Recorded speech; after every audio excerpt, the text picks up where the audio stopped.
ఉన్న బంగారాన్ని విడిపించి ఆ రోజు ఆన్లైన్ రేటుకే మేము కొంటాం. Sharma gold company.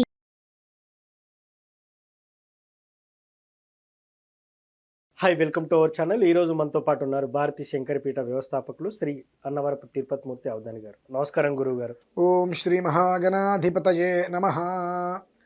రుద్రాభిషేకం, అసలు ఈ రుద్రాభిషేకం అనేది ఒక మనిషి నిత్య జీవితంలో ఏదో ఒకసారి ఎందుకు చేయాలి? దీనివల్ల అసలు ప్రయోజనాలు ఏంటి? నిజంగా రుద్రాభిషేకం చేస్తే ఈ సంవత్సరం చేస్తే ప్రతి సంవత్సరం చేయాలా? ఎందుకంటే చాలామంది చెప్తుంటారు, ఒక్కసారి చేస్తే అది 1 year వ్యాలిడిటీ ఉంటుంది, మళ్ళీ తర్వాత మళ్ళీ ఎక్స్చేంజ్ లాగా చేసుకోవాల్సి ఉంటుందని. నిజంగా రుద్రాభిషేకానికి ఇలాంటి నియమాలు ఉన్నాయా? చేస్తే ఒకవేళ ఎలాంటి ఫలితాలు ఉంటాయి నిత్య జీవితంలో? తప్పకుండా అండి. దానికి ప్రధానంగా రుద్రాభిషేకం ఒకసారి చేస్తే రెండోసారి చేయాలా, మనిషి జీవితంలో ఎప్పుడైనా ఒక్కసారైనా చేయాలా అన్నారు కదా. మనిషి బ్రతికున్నంత కాలము ప్రతిరోజు చేయాల్సిందేనండి. మనిషి భూమి మీద చివరి శ్వాస విడిచే వరకు రుద్రార్చన అనేటువంటిది చేసి తీరవలసినదే. ఎందుకంటే మనకి ఈ శరీరం ఇచ్చింది ఆయనే కదండి. అవును, శరీరాన్ని ఇచ్చింది ఆయనే. ఆయన ఇచ్చినటువంటి శరీరంతో ఆయనకి అర్చన అనేటువంటిది బ్రతుకున్నంత కాలం చేయవలసింది. ఎందుకు చెయ్యాలి అంటే మనిషి జన్మతహాగానే 3 రుణాలతో జన్మిస్తాడండి. నాకు ఇవాళ రుణమేం లేదండి, అవును, నేను ఎవరి దగ్గర అప్పు చేయలేదు, నేను ఎవరికి అప్పు ఇవ్వలేదు, నాకు రుణం లేదు అంటాడు. రుణం అంటే విషయం తెలియాలిగా ముందు మనకు. అవును, రుణం అంటే ఏమిటి అనేటువంటి విషయం కూడా తెలియకుండా నాకు ఎలాంటి రుణాలు లేవని చెప్పి గుండె మీద చేసుకుని గొప్పగా చెప్పుకుంటుంటాడు. ప్రతి ఒక్క మనిషి పుట్టుకతోటే 3 రుణాలతో జన్మిస్తాడండి. ఏంటి సార్ అవి? దేవ, ఋషి, పితృ రుణం. ఓకే. ఈ 3 రుణాలు జన్మతహాగానే ఆ మనిషికి వస్తాయి. ఓకే. పితృ రుణం అంటే అందరికి తెలిసిన విషయమే. వాళ్ళు ఉన్నంతకాలం వాళ్ళ మాట ఎట్లాగో మనం వినాలి కానీ మనం వినం. వెళ్ళిపోయిన తర్వాత వాళ్ళకి చేయవలసిన కర్తులు. అవును. మరి ఆ రకంగా పితృ రుణం తీర్చుకుంటాం. మరి దేవరుణం, ఋషి రుణం అంటే ఇతనికి ఊహ తెలిసిన మొదలు తుదిశ్వాస విడిచేంత వరకు కూడా నిత్యం రుద్రాభిషేకం అనేటువంటిది చేస్తూనే ఉండాలి. ఓకే. ఏ స్థాయిలో చేయాలి అని అంటే ఆ రుణం అనేటువంటిది మనకు తీరి భగవంతుడు మనకు రుణం ఉండాలి. ఓకే. భగవంతుడు మనకు రుణం ఉండటం అంటే ఏమిటి అంటే మనం మార్కండేయ మహర్షి వారిని చూడొచ్చు. మార్కండేయుల వారికి 16 సంవత్సరాలు పూర్ణార్థాయం అంటే ఆయనకి 5వ ఏట నుంచి శివనామస్మరణ చేసుకుంటూనే నాకు శివుడు తప్ప ఇంకెవరు వద్దనుకుంటే అలానే ఉన్నాడు ఆయన. మరి 16వ సంవత్సరం ఆయన ఆయుష్ పూర్తయ్యే టయానికి ఈశ్వరుడు వచ్చి ఆయన చిరంజీవిని చేశాడు మరి.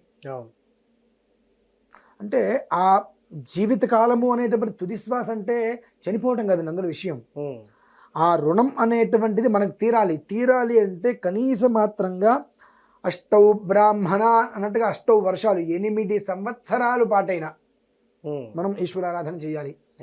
ఎందువల్ల చేయాలి అంటే కనీసం ఒక రోజుకి 3500 పంచాక్షరి చేసుకుంటూ వెళ్తే అక్షర కోటి పంచాక్షరి కావాలంటే 8 సంవత్సరాలు పడుతుందండి. అవును. అలా చేసుకోగలిగితే అప్పుడు అది చివరి శ్వాస అవుతుంది మనకు. ఎందుకంటే రుణం తీరిపోతుంది మనకు. రుణం తీరిపోతే కదా చివరిదంటే. భగవంతుడి మీద మనకు ఉన్నటువంటి రుణం ఏదైతే జన్మతహాగా దైవరుణం ఉందో ఆ దేవరుణం అనేటువంటిది అప్పటికి తీరుతుంది. ఓకే. అది ఒక శ్వాస అయిపోతుంది. అంటే ఎట్లా ప్రతి మనిషికి జన్మలు ఉంటాయండి. అవునండి. స్త్రీకి పునర్జన్మ ఎప్పుడు గర్భవతి అయిన తర్వాత ప్రసవించిన తర్వాత పునర్జన్మ. అంటే ప్రాణం పోతుందో ఉంటుందో తెలియని పరిస్థితుల్లో జన్మనిస్తుంటుంది.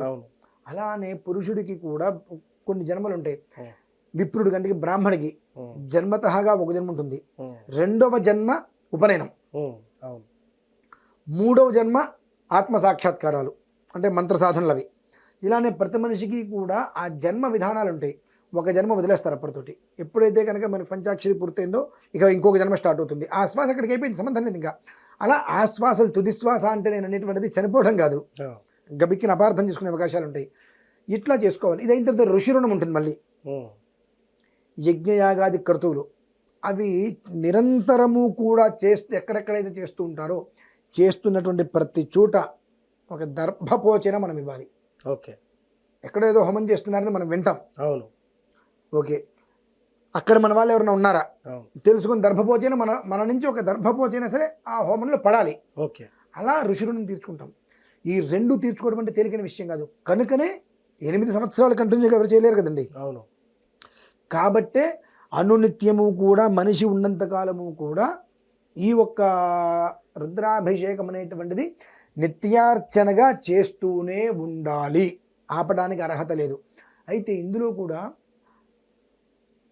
మనకు అనుకుంటాం అటు 7 తరాలు ఇటు 7 తరాలు చూడాలనుకుంటుంటాం. అవును. అలా కొన్ని వస్తాయి ఈ యొక్క విధానాలని నిర్వీర్యం చేసేటువంటిది. ఏదైతే కనుక ఈ రుణగ్రస్తులైతే రుణం అనేటువంటిది ఏదైతే ఉంటుందో దాన్ని నిర్వీర్యం చేసేటువంటివి కొన్ని ఆపాదిస్తూ ఉంటాయి. ఇంతకు పూర్వం చెప్పుకున్నాం. అలానే అదే మనకు శివరాత్రి. ఆ శివరాత్రి అనేటువంటిది పెద్దవాళ్ళు అంటారు జన్మల శివరాత్రి అనుకుంటుంటారు, జన్మకో శివరాత్రి. ఇది జన్మల శివరాత్రి. జన్మకో శివరాత్రి వేరు, కానీ జన్మల శివరాత్రి అంటే మనకు 7 తరాల క్రితం వారు ఈ యొక్క 1675లో మన పూర్వీకులు ఎవరైనా ఉన్నట్లయితే వాళ్ళు ఈ శివరాత్రిని చూడగలిగారు. మళ్ళీ ఇప్పుడు 2024లో మనం ఈ శివరాత్రిని చూడగలుగుతున్నాం. మళ్ళీ భవిష్యత్తు చెప్పలేము. కాబట్టి ఆ భాగ్యం ఇప్పుడు మనకిచ్చాడు భగవంతుడు. కాబట్టి ఆ భాగ్యాన్ని ఇచ్చినటువంటి భగవంతుడు ఏదైతే ఈ భాగ్యాన్ని ఇచ్చాడో దాన్ని మనం సద్వినియోగం చేసుకోవాలి. ఆ సద్వినియోగం చేసుకోవటం వలన మనకు ఏమొస్తుంది ఏం పోతుంది అనేటువంటిది కూడా చాలా పోతాయండి. నిత్య నైమిత్తికాలు అంటే రోజు ఉండేటువంటి విధానం కావచ్చు, అప్పుడప్పుడు వచ్చి పండగలాగా వచ్చేటువంటి విధానం కావచ్చు, దేంట్లో అయినప్పటికీ కూడా ఎన్నో రకాల రుగ్మతులు దోషాలు అన్నీ కూడా నిర్వీర్యమైపోతాయి, రోగాలు హరించుకుపోతాయి, అప్పులు పూర్తిగా భస్మమైపోతాయి. ఈశ్వరుడు ఇచ్చేటువంటి చక్కటి అవకాశం, దాన్ని మనం సద్వినియోగం చేసుకోగలమా లేదా అనేటువంటి విషయం మనం ఆలోచించుకోవాలి. మనం చేసుకోలేము. ఎందువల్లనంటే కర్మ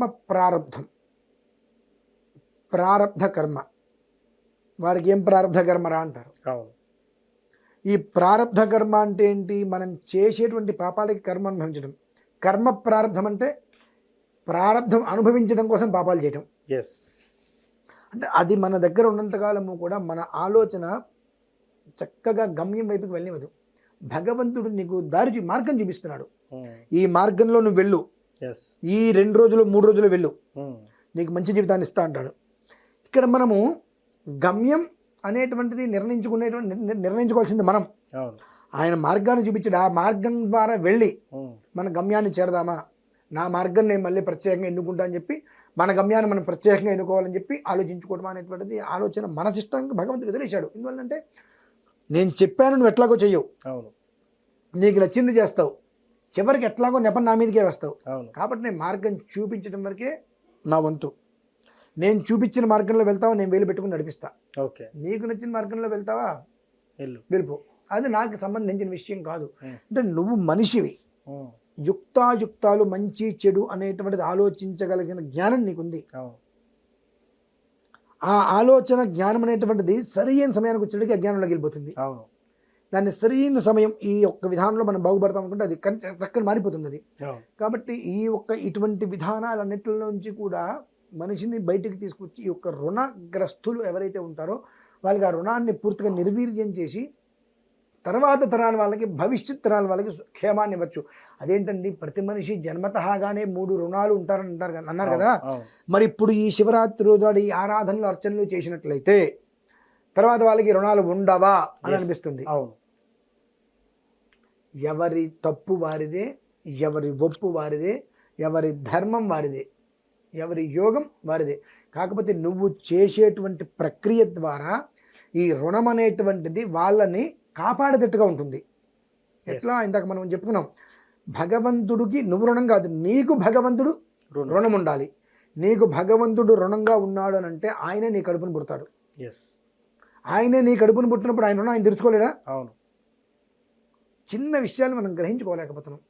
అటువంటిది అద్భుతమైన శివరాత్రి ఉంది. కాబట్టి ఈ రకంగా ఎవరైతే ఇటువంటి పరిస్థితులలో ఉన్నారో వారందరూ కూడా ఈ శివరాత్రిని ఖచ్చితంగా సద్వినియోగం చేసుకొని వారికి కావాల్సినవన్నీ కూడా, మనకి ఇది కావాలని అడగక్కర్లేదండి, ఆయన ఇచ్చేస్తాడు. మనం అడిగింది మాత్రమే ఇస్తాడు. మనం అడగకపోతే మనకు ఏది ఇవ్వాలో ఆయనకు తెలుసు. ప్రతి ఒక్కటి కూడా నువ్వు ఎందుకు అభిషేకం చేస్తున్నావు, ఇవాళ ఇక్కడ కూర్చొని నీ మనస్సులో ఏదో కష్టం ఉంది కాబట్టి అభిషేకం చేస్తున్నావు, సంతోషంగా ఆనందంగా ఉండి ఈశ్వర నీ కోసం నేను చేస్తున్నానే మనం అభిషేకం చేయట్లా. మన కష్టాన్నో ఇబ్బందులను తొలగించుకోవడం కోసం అభిషేకం చేస్తున్నాం. కాబట్టి నువ్వు దేనికి చేస్తున్నావు ఆయనకు తెలుసు.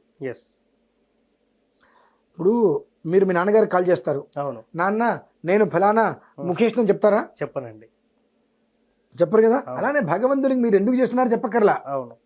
ఆయనకి తెలుసు నా కొడుకు చేస్తున్నాడు, దేనికి చేస్తున్నాడు తెలుసు. అవును. కాబట్టి మీరు దేనికోసం చేస్తున్నారో అది మీకు ఇస్తారు. ఎప్పుడైతే నాకు ఇది కావాలని మీరు అంటున్నారో ఓకే, వాడికి అదొక్కటే కావాలిగా, అదొక్కటే ఇస్తా. వాడు అడిగింది అదే కదా. ఎస్, అవును. కాబట్టి ఏంటంటే ఆ మార్గాన్ని సూచించేటువంటి శివుడు మార్గాన్ని సూచించాడు కాబట్టి ఇన్ని వందల సంవత్సరాల తర్వాత, ఇంతకాలం తర్వాత ఆ యోగాన్ని భగవంతుడు మళ్ళీ పునః మనందరికీ ఇచ్చాడు. కాబట్టి ఈ ఒక్క మీరు అడిగినటువంటి ప్రశ్న ఏదైతే ఉందో దానికి తగ్గ విధానంలో ఈ యొక్క మానవ జీవితంలో ఉండేటువంటి జీవులందరూ తనకు తాను అనుభవిస్తున్నటువంటి ఈతి బాధల నుండి పరిపూర్ణంగా బయటపడేందుకు చక్కటి అవకాశం భగవంతుడు ఇచ్చారు. కాబట్టి ఈ శివరాత్రిని ప్రతి ఒక్కరూ కూడా చక్కగా సద్వినియోగం చేసుకోవాలని కోరుకుంటానండి. నిజంగా సార్, రుద్రాభిషేకం చేస్తే మీరు కోరింది కాదు, కోరకున్నది కూడా మీ మనసులో ఉంది కూడా నెరవేరుతుందని చాలా చక్కగా చెప్పారు. Thank you very much. చూశారు కదా, శివరాత్రి రోజు రుద్రాభిషేకం చేస్తే ఎలాంటి ఫలితాలు ఉంటాయనేది తిరుపతి అవధాని గారు చాలా చక్కగా వివరించారు. ఇది వాటి కార్యక్రమం. మరో కార్యక్రమంలో మళ్ళీ కలుద్దాం. Thank you.